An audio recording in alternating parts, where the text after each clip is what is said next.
ହଉଛି କାଶ୍ମୀର ଆଡେ ତ ସାମାନ ଦେଖନ୍ତୁ ବର୍ତ୍ତମାନ ମୁଁ ରାୟଗଡାର ଗୁମାଘାଟରେ ତ ସାମାନେ ବର୍ତ୍ତମାନ ମୁଁ ଯାଉଛି ଏବେ ଟିକିରି ତ ଟିକି ଯା ବାଟରେ ଗୋଟେ ଏମିତି କି ଗୁମାଘାଟରେ ଗୋଟେ ଉପରେ ଆମ ରାସ୍ତା ଉପରେ ଦେଖିଥିଲି ତ ଏଠାରେ ଗୋଟେ ଆମର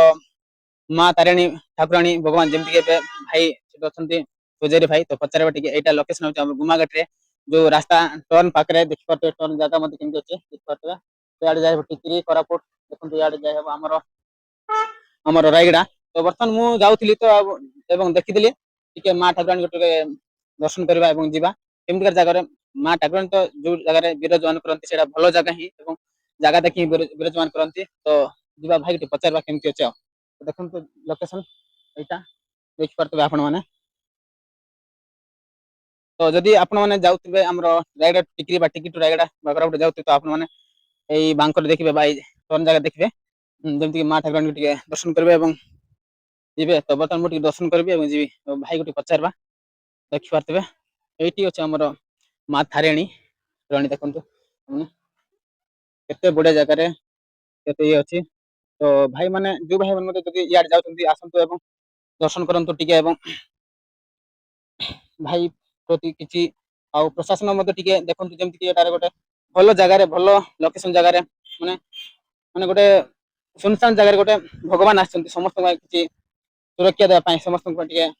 ରକ୍ଷା କରିବା ପାଇଁ ତ ଆପଣ ମାନେ ଆମର ପ୍ରଶାସନ ମଧ୍ୟ ଟିକେ ଜାଣିବା ଦରକାର ଭାଇ ପାଇଁ ମଧ୍ୟ ଟିକେ କିଛି ମନ୍ଦିର ପାଇଁ ଟିକେ କିଛି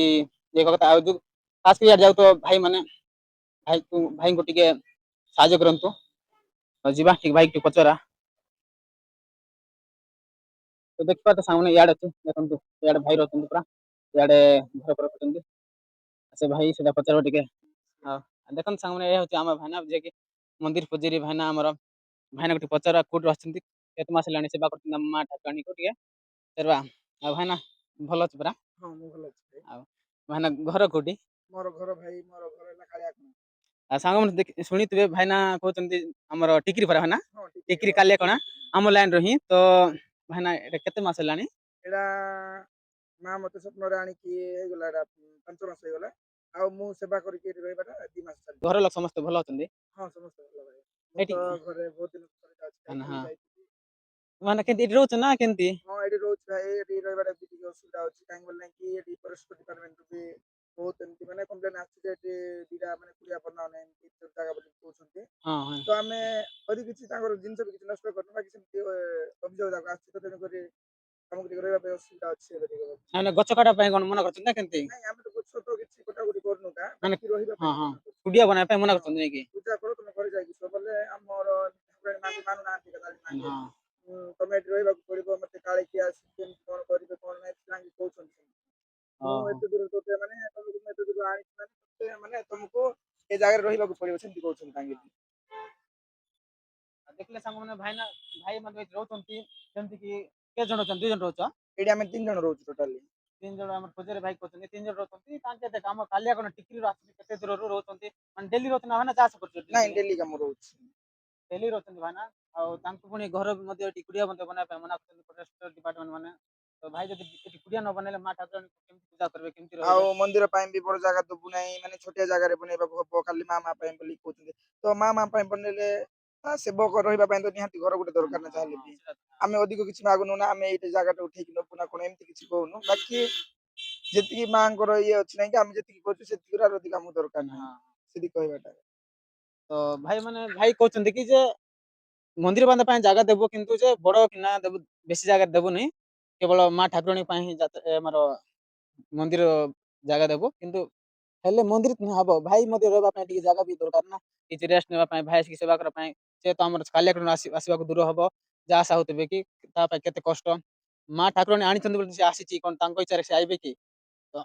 ପ୍ରଶାସନ ମଧ୍ୟ ଜାଣିବା କଥା ଟିକେ ଯେମିତି କି ସମସ୍ତଙ୍କ ସୁରକ୍ଷା ପାଇଁ ସମସ୍ତଙ୍କ ଭଲ ପାଇଁ ମା ଠାକୁରାଣୀ ଯୋଉଠି ବିରାଜମାନ ହେଇଛନ୍ତି ଭଲ ଜାଗାରେ ହେଇଛନ୍ତି ଦେଖନ୍ତୁ ଆପଣ ଲୋକେସନ କେମିତି ଜାଗାରେ ହଉଛନ୍ତି ଦେଖନ୍ତୁ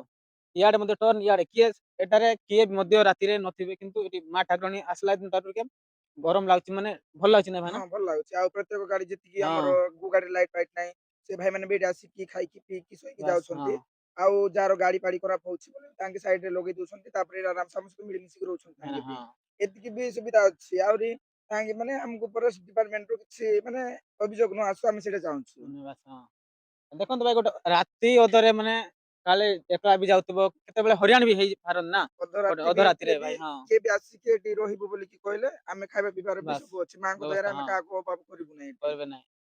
କଣ ଭାଇ କଣ ଏଠି ତାଙ୍କ ଇଚ୍ଛାରେ ଆସନ୍ତି କି ଆସିନାହାନ୍ତି। ହୁଁ। ମା ଠାକୁରାଣୀ ଆସିଲା ଆଣିଲା ବୋଲି ଏତେ ଦୂର ସ୍ୱପ୍ନ ଆଣିଲା। ଭଗବାନ ଏଠି ବିରାଜମାନ ହେଲେ ବୋଲି କି ନଥାଏ ସେ ଆଇବ କି ତାକୁ କଣ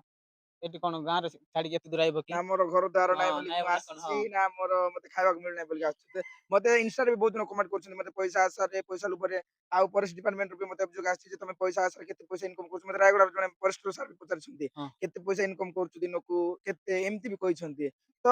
ଦୟାକରି ଦେବମାନେ ମାନେ କମେଣ୍ଟ ଖରାପ କମେଣ୍ଟ ଯାକ କରିଛନ୍ତି ନାହିଁ କି ସେମାନେ ଟିକେ ମନରେ ଟିକେ ଭାବନ୍ତୁ। ବାକି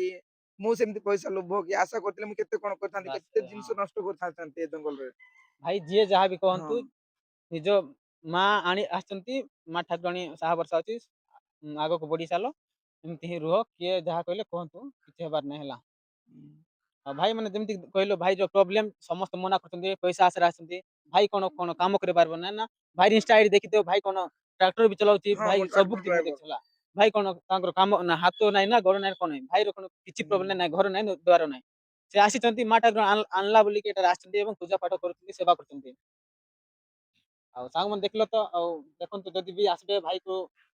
ଦେଖନ୍ତୁ ଏଇଟା ରାସ୍ତା ସିଆଡେ ରାୟଗଡା ଯାଇ ହବ ଇଆଡେ ଆମର ଯାଇ ହବ। ଯୋଉ ଭାଇ ମାନେ ମଧ୍ୟ ରାତି ଅଧରେ ଆସନ୍ତି ତ ଭାଇ ରହୁଛନ୍ତି ଏଠି ଏନି ଟାଇମ ତ ଆସିକି ପାଣି ମଧ୍ୟ ମାଗି ପାରିବେ ହଁ ପିଇ ପାରିବେ ଏବଂ ଯଦି ବି ରାତି ହେଇଗଲା କାଳେ କାଳେ ଭାଇମାନେ ଆସିକି ଭାଇର ସୁରକ୍ଷା ନେଇକି ଏଠି ରହିପାରିବେ କି ନାଇଁ ଭାଇନା। ହଁ ରହିପାରିବେ କିଛି ଅସୁବିଧା ନାହିଁ। ଆଉ ଦେଖନ୍ତୁ ଇଆଡେ ଅଛି ସିଆଡେ ଉପରେ ତ ରାସ୍ତା ଅଛି ଇଆଡେ ମା ଠାକୁରାଣୀ ଘର ସାଙ୍ଗମାନେ ଦେଖନ୍ତୁ। ସବୁ କିଛି ଭାଇ ରଖିଛନ୍ତି କୁକୁଡା ମଧ୍ୟ ଭାଇନା ରଖିଛନ୍ତି କି? ହଁ ଏଇଟା ସବୁ ମାଙ୍କର ବଳି ପଡିବନି ହଁ ତ ଯାହାର ଇଏ ରହୁଛି ନା ମାଙ୍କ ବଳି ନ ପଡିବା ଯୋଗୁଁ ଆମେ କୁକୁଡ଼ାକୁ ତା ପାଖରେ ପୁରା ତାର ଦୁନିଆ ଗୋଟେ ଖୋଲା ହେଇଯାଇଛି। ବାସ୍ ତାଙ୍କେ ତାଙ୍କ ଇଚ୍ଛା ଅନୁସାରେ ଯାଇପାରିବେ ଆମର ବାସ୍ ମଣିଷ ଜୀବନ ଯେମିତି ତାଙ୍କର ଆମେ ତ ଛାଡି ଦେଇଛୁ। ତାକୁ କିଏ ମାରିବେନି କି କିଏ ଖାଇବେନି ତାକୁ ଆଉ। ଦେଖନ୍ତୁ ସାଙ୍ଗମାନେ ଏଠି ଯେମିତି ମାଙ୍କର ଯେତିକି ଆଣିଛନ୍ତି ମାଙ୍କ ମାନସିକ ଦେଇକି ଆଣିଛନ୍ତି ବା ଯେତେ ଜଣ ଆଣିଛନ୍ତି ସେ କୁକୁଡା ଯାକ ବଳିଦାନ ଦିଆ ହଉନି ପୁଣି ତ ଭାଇ ଛାଡିଛନ୍ତି ତାଙ୍କର ବି ଗୋଟେ ଫ୍ରିଡମ ଆମେ ଯେମିତି ଫ୍ରିଡମ ରେ ବଞ୍ଚୁଛୁ ସେମିତି ଭାଇ ମତେ ଛାଡି ଦେଇଛନ୍ତି କୁକୁଡା ମାନଙ୍କୁ ତାଙ୍କର ଗୋଟେ ଲାଇଫ ତାଙ୍କୁ ମତେ ଫ୍ରି ଆଉ। ଆଉ ଯଦି ବି ଭାଇମାନେ ଆସନ୍ତୁ ଏବଂ ଦର୍ଶନ କରନ୍ତୁ ଆମର ମା ଠାକୁରାଣୀକୁ ମା ଦେଖନ୍ତୁ ଏଠି ଆମର ବିରାଜମାନ ଅଛନ୍ତି। ଏଟା ଗାଁରେ ଆଣିଛି ନା ଭାଇନା। ହଁ ଏଇଟା ଭାଇମାନେ ଆଣିକି ଛାଡିକି ଯାଇଛନ୍ତି ଏଇଟା। ଓହୋ ପାଣି କୋଉଟା ଆଣିଛ ଭାଇନା? ପାଣି ବହୁତ ଅସୁବିଧା ଭାଇ ପାଣିର ବୋଲେ ଇଏ ରହୁଛି ଯେ ପାଣି ବହୁତ ଲଙ୍ଗ ପଡୁଛି ବହିକି ଆଣିବାକୁ ପଡୁଛି। ଆମେ ଆମ ସାଙ୍ଗ ସହିତ ଦିଥର ଆଣିଲେ ଏକା ଆମକୁ ପାଣି ସଫିସିଏଣ୍ଟ ହଉଛି। ଆମର ପାଣିର ବେଲେ ବହୁତ ଅସୁବିଧା ପାଣି ପାଇଁ ଯିବାର ଅଛି 1 କିଲୋମିଟର ଉପରକୁ ଯିବାକୁ ପଡୁଛି ଆମକୁ ପୁରା ତଳକୁ ଯାଇକି ଗାଡି ଉଠେଇବାକୁ ପଡୁଛି। ଭାଇ ମାନେ ଦୟାକରି ଭିଡିଓଟିକୁ ଗୋଟେ ଲାଇକ୍ ଏବଂ ସେୟାର କରନ୍ତୁ ଯେମିତି ପ୍ରତ୍ୟେକ ଲୋକ ଜାଣିପାରିବେ।